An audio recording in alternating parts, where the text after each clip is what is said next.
Welcome to boss ops next में आपका फिर से स्वागत है। चलिए आज हम क्लास 10 का सीजी बोर्ड का आज 0 से 7 तक है। 01 से 7 तक अब हम करेंगे। चलिए आज हम शुरुआत करते हैं। इसमें वही रूल फॉलो होता है।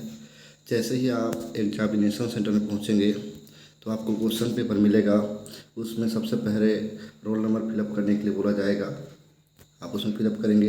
ये भी 17 क्वेश्चन होंगे, 8 पेज में प्रिंट रहेंगे, सब्जेक्ट कोड रहेगा, सब्जेक्ट लिखा रहेगा। ये 3 घंटे में कंप्लीट करना है। ये 75 नंबर का होगा। और यहाँ पर इंस्ट्रक्शन दिया रहता है। इंस्ट्रक्शन को आप पढ़ लेना। अटेम्प्ट ऑल क्वेश्चन, सभी क्वेश्चनों को हल करने अनिवार्य है। सेकंड दिया है read the instruction giving with questions carefully before attempting him. बनाने से पहले सभी क्वेश्चन को ध्यानपूर्वक पढ़ लें और जांच लें कहीं आपका कटा फटा तो ना हो। अगर ऐसा कुछ होता है तो आप एग्जामिनर को देकर उसे रिप्लेस करा सकते हैं। वही सेट आपको वहाँ पर मिलेगा। चलिए क्वेश्चन की शुरुआत करते हैं। आज फर्स्ट क्वेश्चन है ए। फर्स्ट क्वेश्चन का ए, चूज द करेक्ट अल्टरनेटिव। सही विकल्प को चुनकर लिखिए। एक में 1 नंबर है और ये टोटल 5 नंबर का है। तो इसमें फर्स्ट दिया है uncle Podger failed to hang the Khalistan. Uncle Podger जो है क्या चीज़ को लगाने में फेल हो गया। यहाँ पर 4 ऑप्शन दिया हुआ है। A mirror, B picture, C fan और डी क्लॉक। तो इसका आंसर आएगा पिक्चर को लगाने में अंकल पोजर जो है फेल्ड हो गया था। अब आ जाते हैं सेकंड। द फर्स्ट का सेकंड देखते हैं। The invitation to the girl was from. उस लड़की के पास किसका निमंत्रण आया था। यहाँ पर भी 4 ऑप्शन दिया हुआ है। A king, B academy, C school, D scholar. तो राजा का निमंत्रण उस लड़की के पास आया था। अब इसी का तीसरा नंबर देखते हैं। लुइस वाज सफरिंग फ्रॉम खालिस्तान डिसीज। लुइस जो है किस बीमारी का शिकार था। ये भी 4 ऑप्शन दिया है। ए दिया है मलेरिया, बी दिया है कोरोना, सी दिया है अटिज्म और डी दिया है जॉन्डिस। तो इसका आएगा अटिज्म। श्वालिनता की बीमारी से ग्रसित थी लुई। चलिए अब इसी का चौथा देखते हैं। चौथा में क्या है। यहाँ पर दिया है चौथा, Swaminathan broke the pain of the Khalistan. Swaminathan ने किस चीज़ को तोड़ा था ये कह रहा है। इसमें भी 4 ऑप्शन है। ए दिया है डोर्स, बी दिया है विंडोज़, सी दिया है टेबल्स, डी दिया है वेंटिलेटर्स। तो इसका आंसर आएगा डी। वे जो है रोशनदान को तोड़ा था, प्रिंसिपल के ऑफिस रूम को। अब इसी का 5वां देखते हैं। अहमद वाज खालिस्तान ईयर ओल्ड। अहमद जो कितने साल का है। इसमें 4 ऑप्शन दिए हुए हैं। ए दिया है 10, बी दिया है 9, सी दिया है 11 और डी दिया है 12। तो सबको पता होना चाहिए अहमद जो है 11 साल का था, जो इब्न बतूता लेसन से है। आगे अब क्वेश्चन नंबर ए का B, filling the blanks using correct alternative. सही विकल्प को चुनकर खालिस्तान में भरिए ये कह रहा है। ये भी 5 नंबर का है। तो पहला देखते हैं। सी was cooking Khalistan was finishing my homework. C was cooking Khalistan I was finishing my homework. वो खाना बनाकर मेरा होमवर्क को कंप्लीट करेगी ये कह रही है। इसमें भी 3 ऑप्शन दिया है, व्हेन, व्हाइल और विच। तो इसका आएगा जब वो खाना बना लेगी तभी मेरा होमवर्क कंप्लीट करेगी। तो इसका आंसर बनेगा C was cooking while I was finishing my homework. इसका आएगा वाइल आएगा। अब सेकंड आ जाते हैं। आई मीट खालिस्तान one ice man on the road. मैंने एक ऐसे व्यक्ति से मिला जिसका एक आँख था। यहाँ पर भी 3 ऑप्शन हैं, ए, एन और द। तो यहाँ पर मैं बताया था कॉन्सोनेंट साउंड के लिए ए और वोवल साउंड के लिए एन का प्रयोग किया जाता है और द का प्रयोग यूनिक चीज़ के लिए जो एक ही हो पूरे विश्व में उसके लिए द का प्रयोग किया जाता है। तो यहाँ पर देखेंगे आई मीट वन, जो वन शब्द है ये जो है आपका कॉन्सोनेंट साउंड में आ रहा है। तो इसका आएगा I meet one iced man on the road. ये आएगा इसका आंसर ए। चलिए अब इसी का आगे देखते हैं तीसरा number. The old man died Khalistan cancer.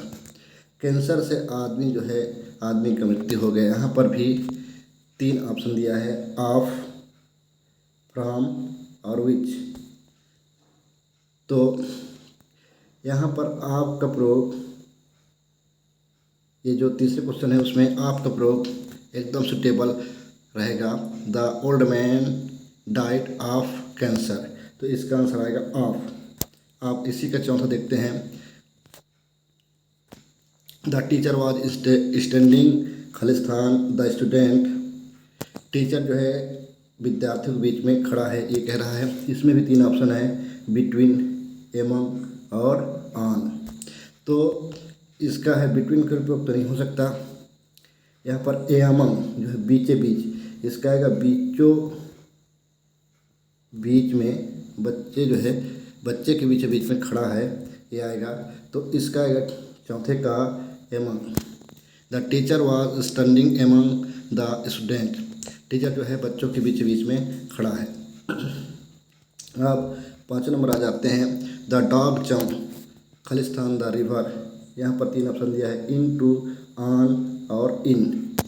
इन का प्रयोग किसी भी जगह बड़े क्षेत्र के लिए और किसी भी कमरे में जैसे अंदर घुस रहे हैं। ऑन का प्रयोग निश्चित के लिए और इन टू का प्रयोग गतिशील अवस्था के लिए किया जाता है। तो यहाँ पर इन टू आएगा इसका option. The dog jump in to the river, इसका आएगा इन to.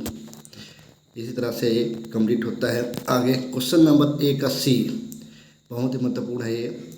Match the column currently to make meaningful sentence. Column A और कॉलम बी को मिलाइए, आपका मीनिंगफुल होना चाहिए, सारगर्भित होना चाहिए, ये कह रहे हैं। कॉलम ए में दिया है first she was too tired, उसके आगे दिया है A so that you may pass. Second दिया है I wanted for my friend. B दिया है इसका आगे where match will be played.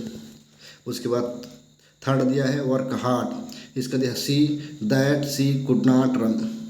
उसके बाद फोर्थ दिया है this is the stadium. D दिया है we shall stay at home. और फिफ्थ दिया है इफ़ इट रैन्स, इसका ई दिया है till he arrive.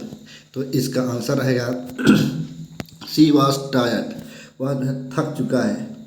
C was tired, इसके that she could not run, इस कारण से वो दौड़ नहीं सकता। उसके बाद सेकंड दिया है I wanted for my friend, मैं अपने दोस्तों का इंतज़ार कर रहा हूँ। कहाँ? घर में। टिल ही अराइव, उसके आने का। उसके बाद दिया है third number work hard. Work hard, तो इसका work hard so that you may pass, अगर कड़ी मेहनत करोगे तभी तुम पास हो सकते हुए बोल रहा है। फोर्थ दिया है दिस इज़ द स्टेडियम, तो इसका आएगा this is stadium where match will be played, stadium में ही मैच खेला जा सकता है। आगे आप दिया है fifth number if it rain, तो इसका आएगा D number we shall stay at home, आज बारिश होने वाला है, आप घर पर ही रुकिए। इसका आंसर मैं यहाँ पर बना के रखा हूँ, आप देख सकते हैं। चलिए अब आगे बढ़ते हैं। इसी में आंसर द फॉलोइंग क्वेश्चंस 1 और 2 सेंटेंस। क्वेश्चन नंबर 2 to 6, 2 से 6 नंबर के क्वेश्चन को आंसर आप 1 या 2 वर्ड में दे सकते हैं, आप 1 या 2 सेंटेंस में दे सकते हैं। यहाँ पर क्वेश्चन नंबर सेकंड दिया है who are where the little kite compassion up in the sky. Who where the little kite compassion in the sky, sky में उड़ने के बाद क्या महसूस कर रहा था छोटा पतंग। तो इसका आंसर है वहाँ पर क्या क्या चीज़ देखा। The bird and cloud where the little kite compassion up in the sky, उसे आकाश में पक्षी और बादल ये सब दिखने लगे, वो जो है आकाश में उठकर कंपैशन करने लगा, अपने आप को बहुत ही महत्वपूर्ण मानने लगा। अब question number 3 why was Bikan shop absentees the day before.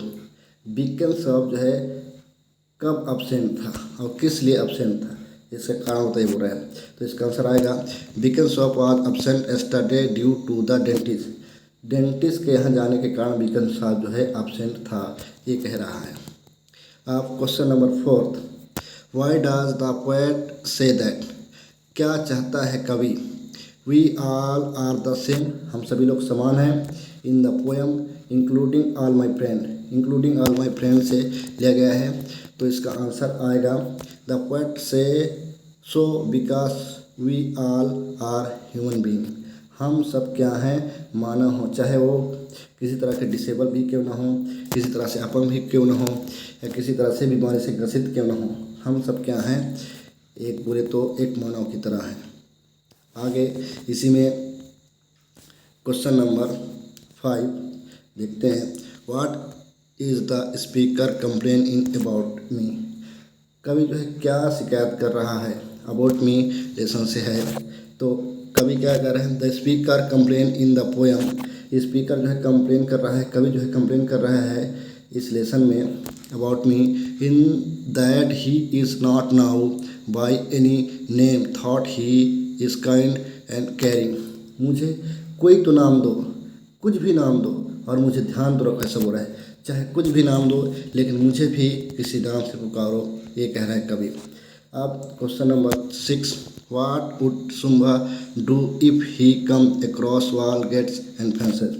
Shumbha जो है क्यों दीवार, गेट्स दरवाज़ा और अहाता फेंसेस को पार किया।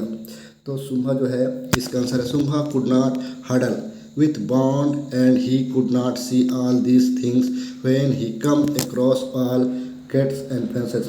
आज मेरे सामने कुछ भी आ जाए, मैं आज उसे पार करके आज उस स्थान को देखूंगा जो मैं सपने में देखता हूँ, ऐसा ये कह रहा है। अब इसी का आगे चलते हैं। क्वेश्चन नंबर 7 क्या कह रहा है, You are sports secretary of your school. Write a notice for your school notice board about the annual sport meet to be held in the coming week। ये आपका लगातार तीनों सेट में ये जो है आया हुआ है, आप देख सकते हैं। इसका आंसर ये है government higher secondary public school Bilaspur, ये है। इसका आप डेट मेंशन करेंगे, डेट 11 नवंबर 2025, फिर नोटिस, फिर एनुअल स्पोर्ट मीट, ये यहाँ पर टाइप करेंगे, फिर आगे यहाँ पर मेंशन करेंगे all the student from 5 to 12 are here by inform that the school organise annual sport. School जो है सालाना खेल प्रतियोगिता रखने वाला है on 16 November 2025 in the school stadium and playground. ये 10 AM to 4 PM तक आयोजित होगा। Those who are interesting in taking part in all games. जो भी व्यक्ति या जो भी स्टूडेंट इसमें पार्टिसिपेट करना चाहता है या इंटरेस्ट है, वह अपना give their names to their class teacher before 10 November, 10 नवंबर तक अपने क्लास टीचर के पास नाम जमा कर सकते हैं। यहाँ पर मैं बनाया हूँ name Shyam, sports secretary of your school, फिर इसका अथवा दिया है। ये सब करने के बाद ही आपको 4 नंबर मिलेंगे, वरना अगर इसको आप मिस कर दे रहे हैं तो भी आपका 1 नंबर कट जाएगा, और उसका अगर फ्रंट में जो है वो चीज़ आप नहीं टाइप करेंगे तो भी उसमें से आपको 1 नंबर कट जाएगा। इसी प्रकार अथवा इसका दिया हुआ है, चलिए देखते हैं। You are cultural secretary of your school, write a notice for school notice board inviting name of the student interested to participate in the inter-school कुछ competition to be held in upcoming week। अगर student इसको पढ़ाई करेंगे तो आपको ये जो है तीनों सेट में यही जो है अलग अलग नंबर में मिलेंगे। यहाँ पर भी वही है, मैं बनाया हूँ sir government higher secondary school Bilaspur CG। फिर आप यहाँ पर डेट मेंशन करेंगे 5 नवंबर 2025, फिर यहाँ पर नोटिस, फिर कुछ competition. All the student from class 6 to 12 are near by inform that he school is organising school level quiz competition on 20 November 2025 in the school auditorium from 10 AM to 12 AM। The competition will be held in to the category. 2 category में इसको होना है, जो आपका competition होना है। पहला दिया है junior category class 6 to 10 topic science related. फिर सेकंड दिया है सीनियर कैटेगरी क्लास 11 to 12, ये भी साइंस कैटेगरी में होगा। इसी प्रकार इसका रहेगा। फिर आगे आप यहाँ पर मेंशन करेंगे, अगर वहाँ पर नाम दिया है तो नाम लिखेंगे, अगर नहीं दिया है तो नहीं लिखना है। फिर वहाँ पर लिखना है cultural secretary of your school. ये है आपका 7 क्वेश्चन का अथवा। अब आगे देखते हैं। टुमारो में आपसे पूछा था कि क्या चीज़ है। यहाँ पर दिया है tomorrow question for your. Tomorrow आपके लिए क्वेश्चन था, what did the uncle Podger ask the maid to bring and would did not forget to tell her. ये क्वेश्चन था, तो इसका आंसर आएगा uncle Podger ask the maid to brought 6 penny worth of nail and he forget to tell her for a bit of picture। ये question है, 2 बार repeat हो रहा है। मैं इसको नेक्स्ट वीडियो में पूछा हूँ और इसका आंसर यहाँ भी बता रहा हूँ। आगे why did the academy send the girl to the conference. क्यों लड़की को उस कॉन्फ्रेंस में भेजा गया। The academy send the girl to the conference because she was only girl who was worthy and with full confidence. वो बहुत ही जानकार और एकदम कॉन्फिडेंस के साथ बातें कर सकती थी। इस कारण से उस एकेडमी ने उस लड़की को राजा के दरबार में भेजा। अब आपके लिए आज का क्वेश्चन है, what problem does Louis have. क्या प्रॉब्लम था लुइस को। इसको ही पूछ चुका हूँ, दोबारा पूछ रहा हूँ मैं आपके। उसके बाद दूसरा दिया है, why was the peon called what did the tell about संगठन। प्यून को क्यों कॉल किया गया और किस लिए, इसका भी आंसर मैं बताया हूँ। मैं इसको दोबारा से रिपीट करके आपको एक क्वेश्चन पूछ रहा हूँ। अगर आपको ये वीडियो थोड़ा सा भी पसंद आता है या आपको थोड़ा सा इम्प्रूव करता है तो इसे आप लाइक और कमेंट करिए और सब्सक्राइब करिए।